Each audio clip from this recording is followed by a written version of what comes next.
আল্লামা দেলোয়ার হোসেন সাইদী সাহেব আপনার কি হয়? আমাকে চাচা। আল্লামা দেলোয়ার হোসেন সাইদী সাহেবের সম্পর্কে ধারণা কি আপনার? ভালো তো। যারা হিন্দু, যারা অন্যান্য ধর্মের লোক আছে তারাও ওনার হিন্দুরা ভোট দিয়েছে, আমার মুসলমান তো হিন্দু তো ভোট দিয়েছে বেশি তাকে। মোহাম্মদ খলিল রহমান শিকদার। যে আপনার বাবার নাম আব্দুল লতিফ শিকদার। আল্লামা দেলোয়ার হোসেন সাইদী সাহেব আপনার কি হয়? আমাকে চাচা। চাচা হয় আপনার। উনি কয়বার এমপি নির্বাচন করেছেন? দুইবার এমপি দুইবার। দুইবার এমপি হয়েছে। হ্যাঁ, দুইবার এমপি কে রাস্তাঘাট জানে তো সব করছে। রাস্তা ছাড়া আমরা ছিলাম যাক অবহেলা দেশ। এমন আমরা ছিলাম এই তুমি পেরিয়েছিল, আমরা পেরিয়ে। এর মানে আপনি বলতে চাচ্ছেন যে এই এমপি হওয়ার পরে যে রাস্তাঘাটগুলো হয়েছে, এরপরে আর এই রাস্তার কোনো মেরামত হয় না? না, মেরামত হয় না। এই সরকার থাকতে কোনো মেরামত করে নাই।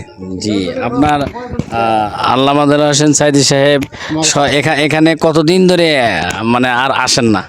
আসে না, ওই বন্যার আগেই গেছে। বন্যার অনেক আগে গেছে তারা। মানে কোন বন্যা? এই যে বড় বন্যা আছে, এককালে বড় বন্যাটা। বড় বন্যা 88। হয় 88। তো এখন আর আসে না? এখন আসে, ওই মাসুদ সৈদি আসে না।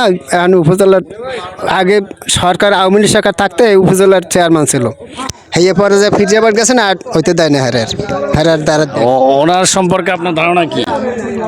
আল্লামা দেলোয়ার হোসেন সাইদী সাহেবের সম্পর্কে ধারণা কি আপনার? ভালো তো। সে সারা বিশ্বের বক্তা না, বিশ্ব নন্দিত মুফাসসির উনি।